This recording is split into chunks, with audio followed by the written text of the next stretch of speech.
Já já vem o quadro Na Medida com a Jana Trevisan e a gente vai falar com ela sobre alimentação saudável no inverno. Será que a gente consegue, Jana? Já vai nos contar, né, Cláudio? Pois é, a Carol queria saber se a gente consegue passar o inverno sem chocolate quente. Será que a gente tem a Jana ali? Caiu a Jana? Ah, tem a vinhetinha. Ana Cláudia não esquece nada, não deixa passar nada. Vamos conferir então Na Medida.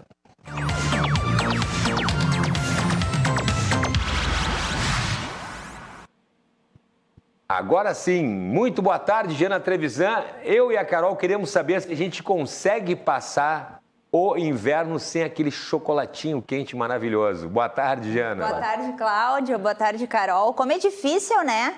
Ter uma alimentação saudável no inverno, é isso que a gente vai saber aí, por isso que eu convidei a doutora Viviane Braz, que é nutricionista, aí para tirar nossas dúvidas. Faz tempo já que eu não converso com ela aqui no Na Medida e hoje ela vai falar um pouquinho sobre a alimentação aí, a nutrição que a gente tem que ter nesse inverno que tá super frio aqui no sul, né? Boa tarde, Viviane, seja bem-vinda mais uma vez ao Na Medida. Ah, que prazer! Boa tarde, Jana. Boa tarde a todo mundo do estúdio, pessoal de casa. Tá frio, tô até, ó, também, bem agasalhada. Pois é, né, Vivi? O Cláudio ali e a Carol estão preocupados com o nosso chocolate quente, né? A gente sabe que no inverno a gente precisa ganhar muito mais energia. Como é que é, Vivi, ter uma alimentação saudável no inverno? Na verdade, não é um problema, né? Dá para fazer tudo.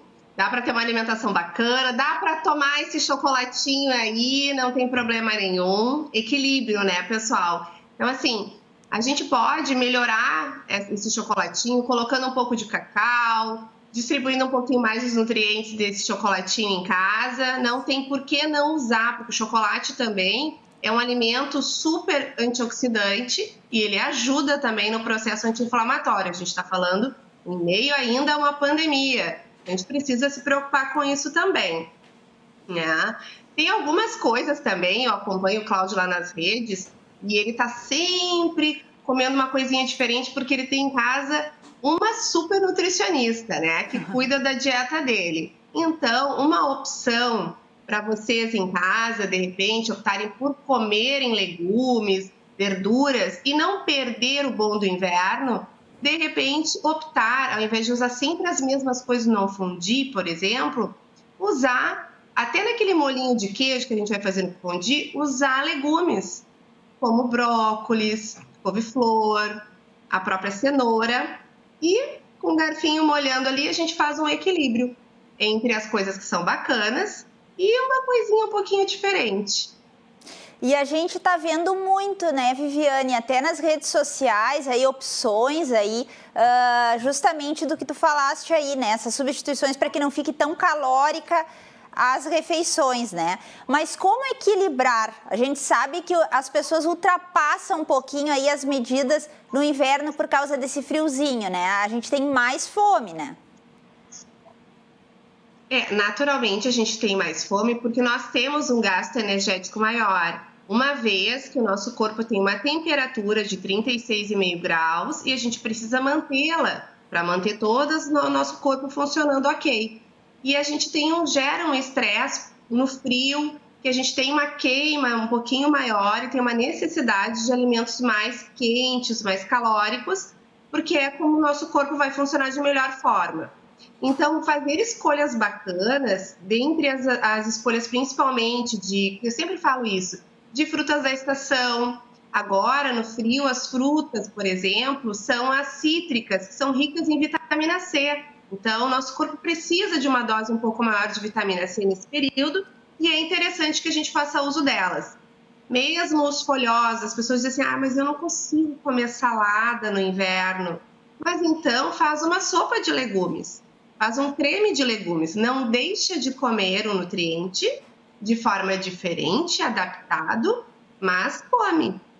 Uma sopinha, de repente uma sopinha colocar lá no pão, ou fazer um consumezinho, adaptar para a rotina, porque sim, é permitido comer um pouquinho mais, mas também não dá para ficar sentado no sofá em casa, né? Tem que fazer um exercício, tem que fazer uma caminhada, tem que ir na academia ou fazer alguma coisa para movimentar o corpo e fazer com que essa queima seja um pouquinho maior e não aumente gordura.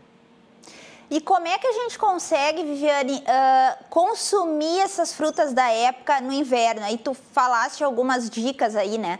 Mas as pessoas que já têm aquela tendência a não comer as frutas mesmo no verão, como é que a gente faz para conseguir adquirir isso no hábito, né? Na rotina do dia a dia, né? Porque a gente sabe que no inverno o corpo precisa repor bem mais a energia, né? Nós temos um desgaste maior, a gente precisa de um pouco mais. É hábito. Fruta, legume é hábito. Então, você tem que deixar mais fácil o acesso, principalmente para as pessoas que reclamam que demora. Gente, descascar uma banana é a coisa mais fácil do mundo. A mesma coisa agora, as frutas da época, né? A laranja, a bergamota, o próprio caqui, que é rico em vitamina C, época de caqui, o abacate. São frutas que, se você parti-las e deixá-las muito tempo, elas sofrem oxidação, porque elas são antioxidantes, então ela vai perder um pouquinho do sabor, né? Então é interessante que a gente faça ou um suco, se for o caso, se não tiver como consumir in natura, na hora, e não tenha paladar para isso, de repente um suco numa salada, porque a gente pode misturar também numa saladinha de fruta. Mas o hábito é fundamental, as pessoas acabaram, desde o início da pandemia, nós temos dados que as pessoas diminuíram drasticamente, quase 50%, o consumo de frutas, hortaliças e legumes.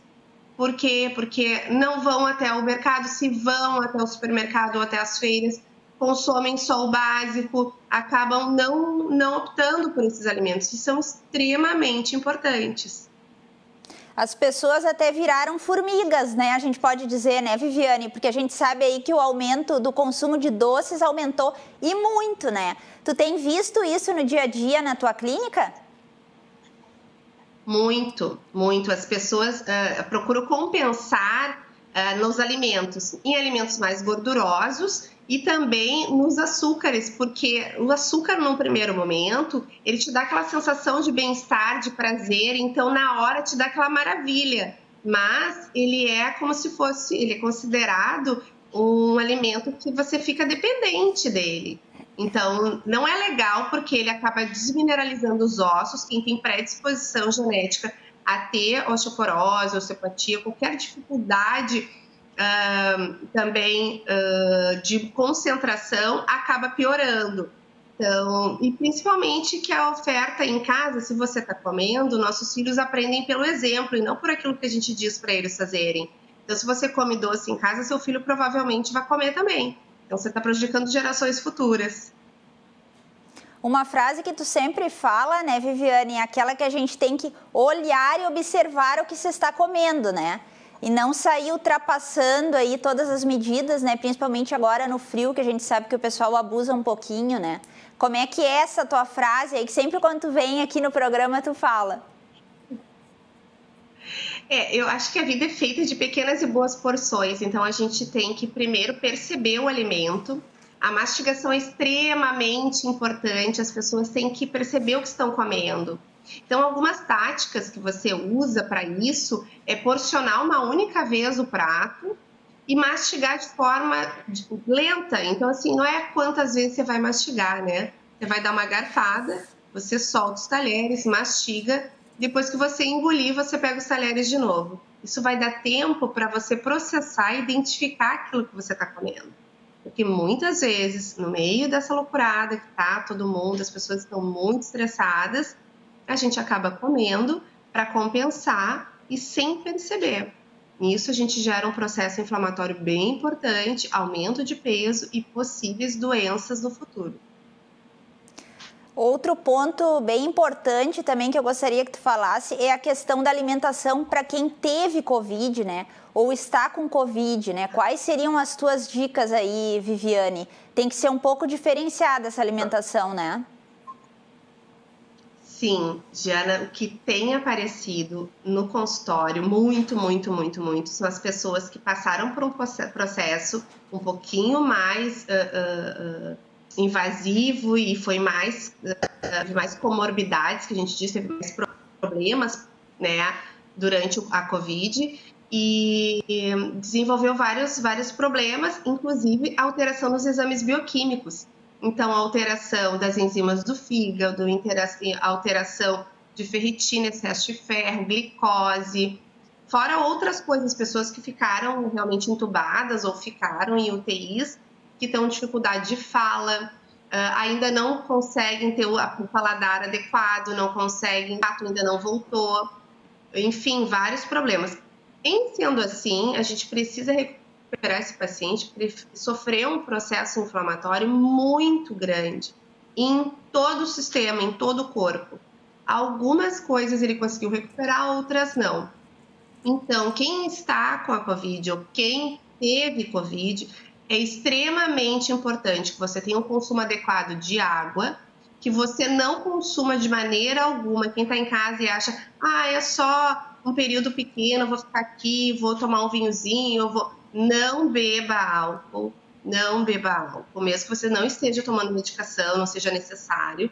Consuma legumes e frutas diariamente, pelo menos 3 porções ao dia, de cores diferentes, porque isso é muito importante para a tua recuperação.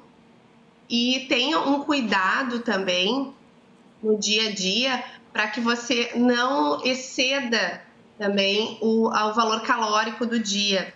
É muito cuidado no dia a dia. E quem já teve e está se recuperando, é preciso diminuir o consumo de carne vermelha, que geralmente teve alteração ali de ferritina, das enzimas do fígado, tem um pouquinho de esteatose hepática, que a gente fala que é um pouquinho de gordura no fígado. Então, esse paciente também tem que diminuir um pouco de consumo de carne vermelha, optar por carnes brancas, magras, fibras e água. E quais seriam, Viviane, as consequências aí para quem teve Covid e não está tendo essa alimentação mais regrada? Eu mesmo conheço pessoas, amigos meus que tiveram Covid e estão levando a vida normalmente, assim, não estão se alimentando bem, estão bebendo, Isso aí deve causar algumas consequências. Para um estresse que teve esse corpo, E o processo inflamatório ele se mantém por um tempo, a gente ainda não sabe por quanto tempo, porque ainda é tudo muito novo, os estudos ainda estão acontecendo, por quanto tempo as alterações metabólicas desse paciente vai se manter, por 3, por 6, por 6 meses, por 1 ano, não sabemos ainda. Então, é extremamente importante, se essa pessoa não tinha uma vida tão regrada, que ela opte, que ela teve uma segunda chance, porque quem passou pela Covid sabe o que é. É muito difícil. Quem tem Covid sabe que está com Covid, porque mesmo sem sintomas muito fortes, você sabe como é. Então, não sei quanto tempo nós vamos levar para nos recuperar. Essa pessoa precisa se conscientizar, porque ela pode, se ela tem uma predisposição, por exemplo, a um diabetes, ela pode vir a desenvolver se ela não cuidar. Se ela também teve alterações das enzimas do fígado, ela pode também ter uma cirrose. Então, vários problemas muito sérios podem ser desencadeados se você não tiver cuidado. Então, se vocês ainda não fizeram exames bioquímicos e tiveram Covid, vá até o seu médico, procure um profissional, faça os exames e faça um acompanhamento. Viviane, e a questão dos líquidos, da hidratação no inverno, a gente sabe o quanto é importante, E como disse ali os meus colegas, a Carol e o Cláudio, como é difícil não substituir aquele chocolate quente, aquele cafezinho, por uma água. É tão difícil beber água no inverno, Quais seriam as tuas dicas como nutricionista para a gente conseguir colocar aí a água no nosso dia inteiro, Que a gente sabe que a gente não pode deixar de beber água. E a gente no inverno, o risco de desidratação, ele sobe muito em relação ao verão, porque acontece que muitas pessoas acabam não tomando água, dispensando, achando que o chimarrão, que o café, que esse chazinho vai resolver. No inverno, eles podem também desidratar, eles são importantes, sim, mas então eu costumo dizer que dá uma casada. Junta os dois. Quando for tomar café, toma um pouquinho de água. Quando for tomar um chá, toma um pouquinho de água. Faz um casamento para ver se isso entra na tua rotina. Ou eu faço muito isso com os meus idosos, que é pedir para eles pegarem garrafinhas dessas de água comercial e colocar. com o horário. O horário que você acorda até o meio-dia, você usa uma.